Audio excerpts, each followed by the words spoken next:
Hello students, welcome to the EPG Pathshala. I am Dr. Hani from University Institute of Pharmaceutical Sciences and Research from Baba Farid University of Health Sciences, Faridkot, Punjab. Today we will discuss about this module Targeted Drug Delivery Systems Part 2 under the paper Novel Drug Delivery Systems Part 2. The learning objectives of this module will comprise of active drug targeting and passive drug targeting. So let's start with the introduction. In order to design a robust drug delivery system, it is quite imperative to comprehend the tumor environment and there are various modes through which the drug can be targeted. The types can be classified broadly into the following: active type of the targeting, passive type of the drug targeting, physical type of drug targeting, dual mode of drug targeting, double drug targeting, inverse drug targeting, combination drug targeting, and chemical drug targeting. Let's start with the concept of the active drug targeting.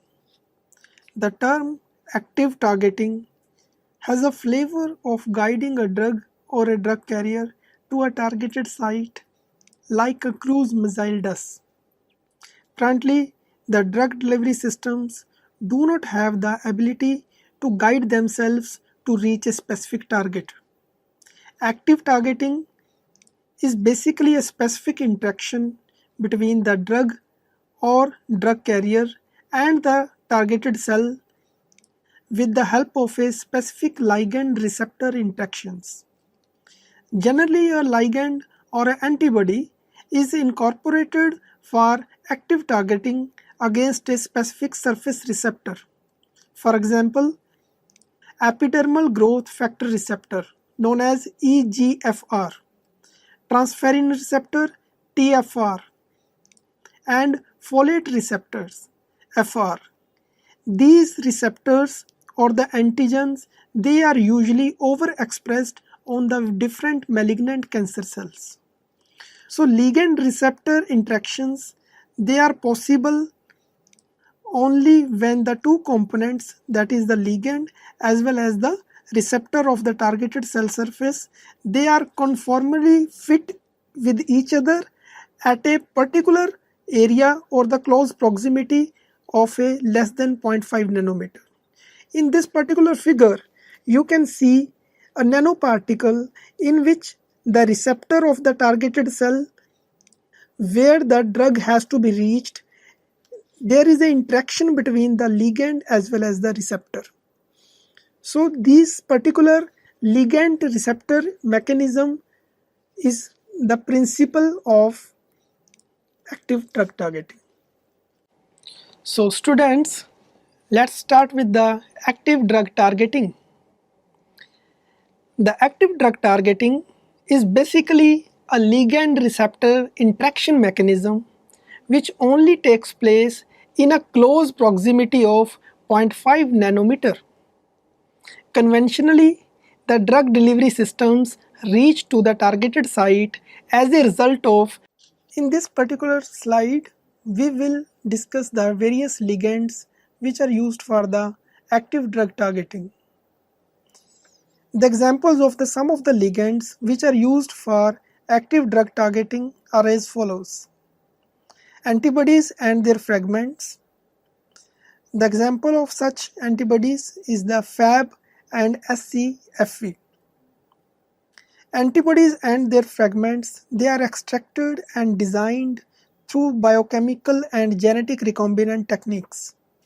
There are two antigen-specific fragments of the antibodies which act as ligands on various tumor cells. These include antigen binding fragments, which is Fab, and a single chain variable fragment, which is scFv. In this particular figure, you can see the illustration of the specific antibodies and their fragments in comparison to their conventional antibodies. Another example of the ligands which are used for the drug targeting, they are the proteins. These ligands are the endogenous proteins which selectively bind to a specific membrane-bound receptors which are present on the cells. However, the limitations of such ligands are the immunogenic reactions and the offset target adverse effects. Another example of the peptides which also act as the ligands. These ligands, they exhibit a small size and relatively have a lower immunogenic potential in comparison to the proteins. The another advantages include better stability and ease of conjugation onto a nanocarrier surfaces. The examples of peptide ligands include cell-penetrating peptides such as TAT peptides, RGD peptides, which are expressed on the tumor cells. In this particular slide, we described the various ligands as we describe the peptide as the ligands for the active drug targeting. The example of peptides are the cell-penetrating peptides such as TAT peptides, RGD peptides, which have the amino acid sequences of arginine, glycine and aspartame.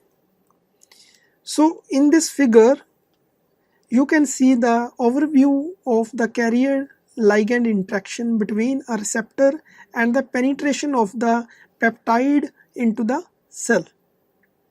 The cargo vesicles that attach to a particular receptor present on the tumor cell in a blood vessel, and this particular carrier or the cargo system is further penetrate into the tumor cell. The example are the IRGD peptide as well as the neuropilin, which is the receptor present on the tumor cell. In this particular slide, we will study various receptors for the active drug targeting. The descriptions about some of the important receptors which are widely exploited in the targeted therapy, they are transferrin receptor, folate receptor, integrin receptor, human epidermal receptor. Let's start first with the transferrin receptor. It is the fourth most abundant serum non-heme iron binding glycoprotein which is highly upregulated on the surface of many cancer types and is also efficiently internalized. Hence, it may act as a prognostic cell marker for the specific tumor recognition and is also a striking receptor for the targeted cancer therapy. The second receptor, which is the folate receptor, this receptor, which has the molecular weight of 441 Daltons, is a member of B complex protein of vitamins, is a vital cofactor in carbon transfer reactions for the biosynthesis of nucleotide bases. This receptor plays a vital role in cellular functions, nucleotide synthesis, epigenetic processes, as well as cellular proliferation. The major advantage of folate receptor is its stability, cost effectiveness, non-toxicity, as well as non-immunogenicity. Further, folate receptor is also internalized by the receptor-mediated endocytosis process. The next receptor is the integrin receptor. These receptors, they are the heterodimeric cell surface receptors which are overexpressed on the tumor-associated endothelial cells. And these play an important role in the calcium-dependent signaling pathway leading to the endothelial cell migration. Further, these receptors represent a potential pharmacological target for the anti-angiogenic therapy. The next receptor is the human epidermal receptor. In this particular receptor belongs to an enzyme family of tyrosine kinases which contributes significantly in the cell proliferation, differentiation and cell growth. The family consists of the four members, which is EGFR or also known as HER1, HER2, HER3 and HER4. So this particular receptor is overexpressed in wide range of tumors such as breast, cancer, lung cancer, colorectal cancer, and pancreatic cancer.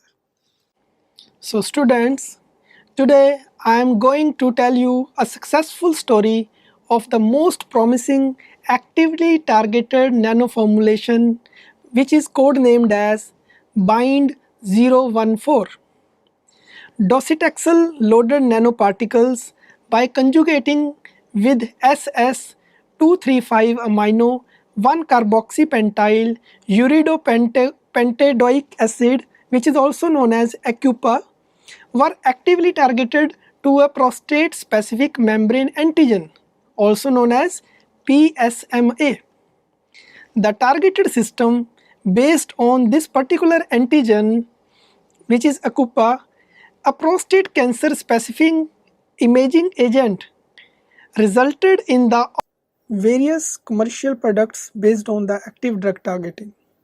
As such, there are no actively targeted nanoformulations which are available presently in the market in the commercial form. However, about 5 targeted liposomal formulations and 2 targeted polymeric nanoparticle therapeutics have made into the clinical investigation developmental phases. The example of such products include MBP426, MCC465, SGT53, MM302, BIND014, CALAA01, cetuximab, decorated doxil and calyx liposomal formulations. So such commercial products, they are only in the clinical phase and no commercial products are available currently in the market. Targeted drug delivery systems, they have found an immense application as an ideal approach for the drug delivery to the brain. As active targeting is a non-invasive approach, the drug delivery to the brain after crossing the blood-brain barrier can be exploited through various influx transport mechanisms such as cerebral endothelial, including the carrier-mediated transport, receptor-mediated endocytosis, and adsorptive-mediated endocytosis. These are the processes which are exploited for the transport of a drug into the blood-brain barrier. So various technologies such as liposomes, nanoparticles, dendrimers, they are being investigated for the brain pathologies. The blood-brain barrier is basically a specialized network of capillary endothelial cells which is partially covered by the pericytes, basal membrane, and surrounded by the end feet of the astrocytes. So this particular barrier acts as a key challenge for the delivery of the drugs to the brain tumors. In this particular figure, you can see the blood-brain barrier across the endothelial cell and as well as the cell junctions which are present on the blood. And the endothelial cells, they are enclosed by the pericyte membrane as well as the astrocytes. So the transport of the drug across the blood-brain barrier need for the vesicular transcytosis for the internalization process in case of direct brain administration. So this particular technology, so about 98% of the small molecules or the genes and 100% of the large molecules such as proteins, they are prevented to reach to the tumor sites in the brain. Further, the drug transport to the brain is limited due to the presence of tight junctions, metabolic enzymes, and immunological barriers. Active targeted approaches such as absorptive mediated transcytosis, transported mediated transcytosis, and receptor mediated endocytosis have been utilized to deliver the drug to the various sites of the brain. Active drug targeting to the tumor site.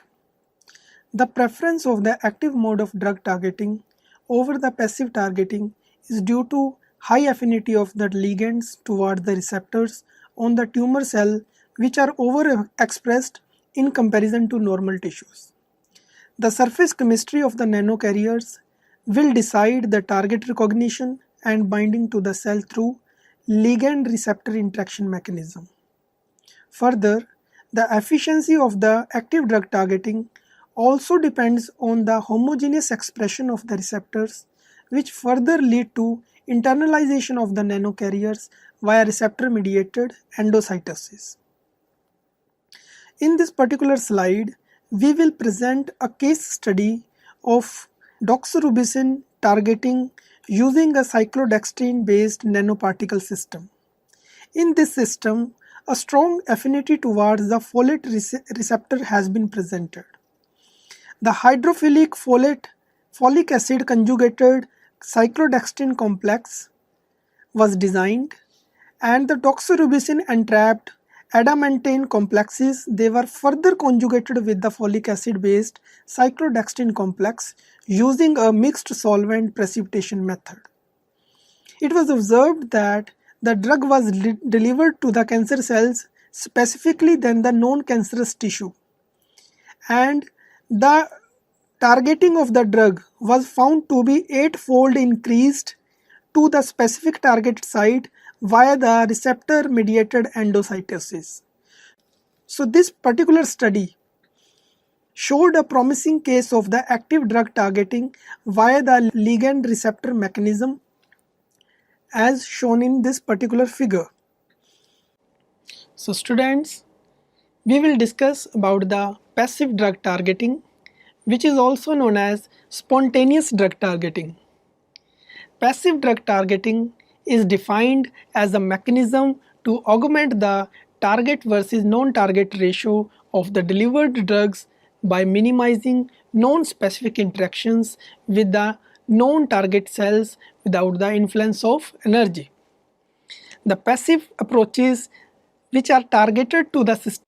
In this particular section, we will learn about the various clearance systems like reticuloendothelial system, which acts as a resistance barrier for the passive drug targeting. It has been found that nanocarriers, they are taken up by this particular system, which is reticuloendothelial system, because of the surface properties of the nanocarriers. Hydrophobic carriers, they are more prone to be cleared by the RES system in a order of liver, spleen and lungs.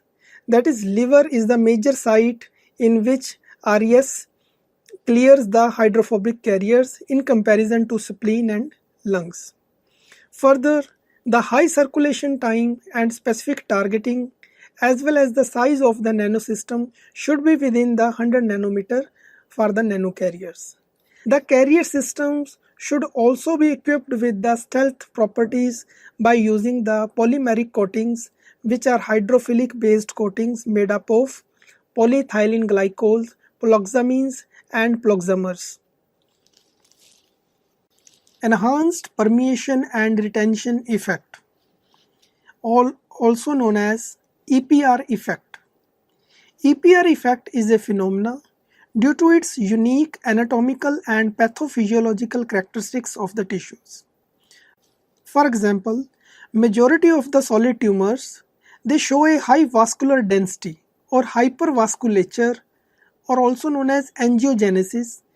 That is one of the most important feature of the tumors to sustain their rapid growth, in contrast to the normal tissues and other organs.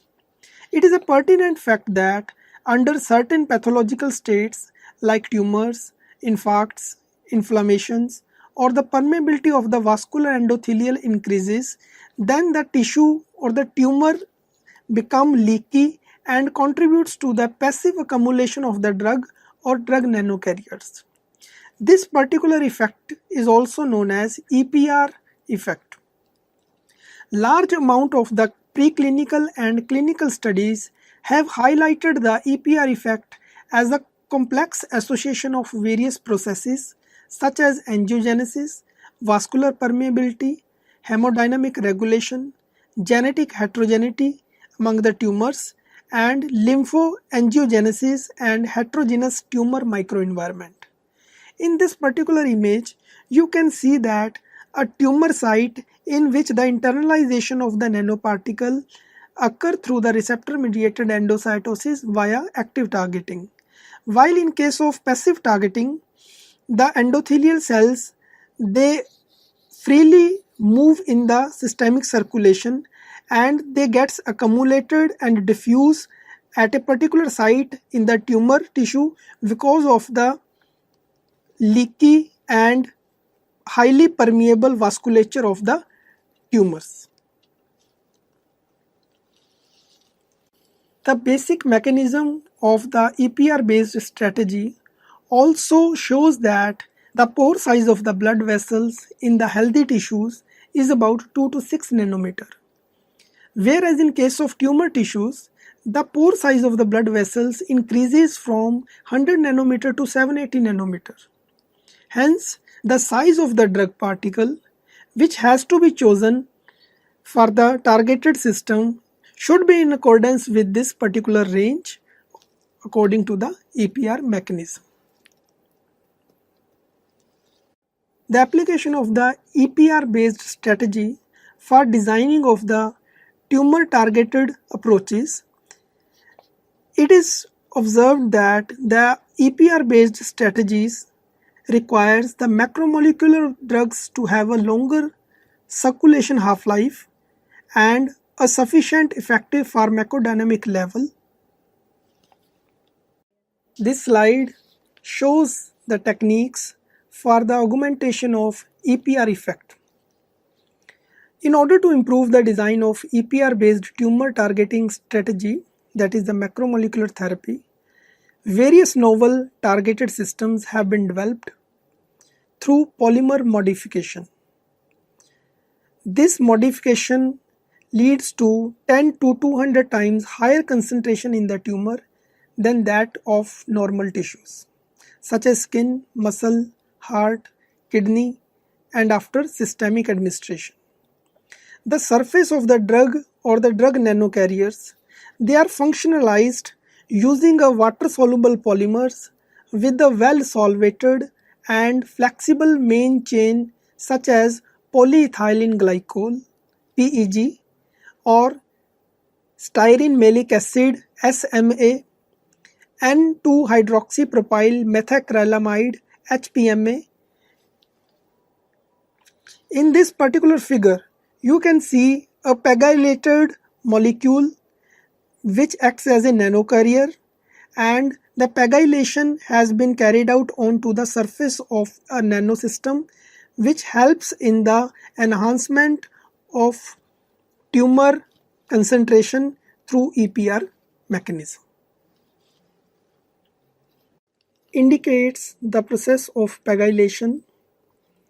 As you can see in the figure number 10 and 11, there is a functionalized polymer which is a targeting ligand in the form of red dots, and the green dot shows the therapeutic drug, and the chains, they are the PLGA and PEG polymeric chains. So the functionalization through the pegylation process starts with when a chain made up of PLGA and PEG polymer, when interacts with the therapeutic drug, then it leads to the formation of a nanocarrier. Then the nanocarrier is further conjugated with the targeting ligand so that the cellular recognition of the nanocarrier can take place. There is another technique which is also used to enhance the EPR effect. The use of vascular mediators such as nitric oxide, bradykinin, vascular endothelial growth factor, all such vascular mediators, they are used for increasing the permeability of the tumor vasculature to enhance the EPR effect. In this case, the EPR effect is achieved by the use of vascular mediators, which helps in the better drug accumulation at the targeted site or the tumor site. Example of the commercial products which are based on the EPR based passive drug targeting. The EPR based effect has emerged as a gold standard for the anti-cancer drug designing. A marketed formulation known as Doxil, which is a doxorubicin incorporated into the long circulating polyethylene glycol coated liposomes, is one of the excellent example of EPR based drug targeting. The principal factors affecting the EPR effect includes vessel architecture, interstitial fluid composition, extracellular matrix composition, phagocyte infiltration, presence of necrotic domains, factors pertaining to the colloidal carriers such as blood circulation time, particle size, particle shape, surface charge, and surface modification, or the pegylation process. Some of the other distinctive factors which also affect the EPR effect in the solid tumors are the extravasation of the colloids from the blood vessels, diffusion through the extravascular tissues, and the interaction with the intracellular as well as the extracellular targets within the tumor microenvironment. Although the targeting of the drug component is localized for the specific targeted cells, however, most of the targeted cells in the organs or the tissue, they are extravascular and are not bathed in the blood but in the extravascular fluid. The first aspect, which is extravasation, implies that if the drug or the drug carrier is in the bloodstream, that is either by absorption from the gut or through the IV administration, it can only reach the targeted cells by passing across the walls of the small blood vessels and entering the local tissue fluid. This process is called as extravasation. The two factors, namely extravasation and diffusion from the extravascular tissue, they are due to the diffusive and the connective forces which are influenced concurrently by the tumor biology and the characteristics of the diffusing species. The third factor, which is the interaction mechanism with the tumor microenvironment, is poorly understood. The interaction behavior of the colloids with the tumor further depends on the nature of the material, its affinity for all the components of the tissue, and the tumor composition. Here in this slide, we will discuss the various challenges or the limitations of the EPR based passive tumor targeting. Due to the high interstitial fluid pressure, it has been observed that only a fraction of the drug, which is about 4% of the total administration dose, reaches to the targeted site or either the tumor site. The EPR effect is also not reliable except for the primary tumors such as in the kidney as well as in the liver. The blood vessel density, distribution, and the leakiness of the solid tumors, they are also not practically known. The transport barriers in the extracellular matrix of the clinical tumor, they are also not measurable before the treatment. Passive targeted nanoformulations may end up in the release into the drug of passive targeted nanoformulations may end up in release the drug into the tumor milieu rather than within the cancer cells. This phenomena is known as PEG dilemma. Those drugs which are not readily absorbed or released outside the tumor cell, such systems, they are not able to achieve the effective concentration over an extended period of time. Now we come to the summary and the conclusion of this particular module. Scientists are frequently using the EPR effect and pegylation for the longer systemic circulation profiles and the higher drug accumulation at the targeted area of the tumor. But the reality is, the actual percentage of the pegylated nanoparticles and the nanosystems is quite low of the total IV administered dose. So after such a low targeting, how these systems there can be labeled as the magic bullets? Hence, there is still a far way to realize the full potential of the nanotherapies to cure the dreaded diseases in the global community. Despite all the advantages and the challenges which are faced by the current targeted approaches, it could be implied that the marriage of nanotechnology and the medicine has resulted in a progeny which exhibit the potential to revolutionize the future drug delivery science.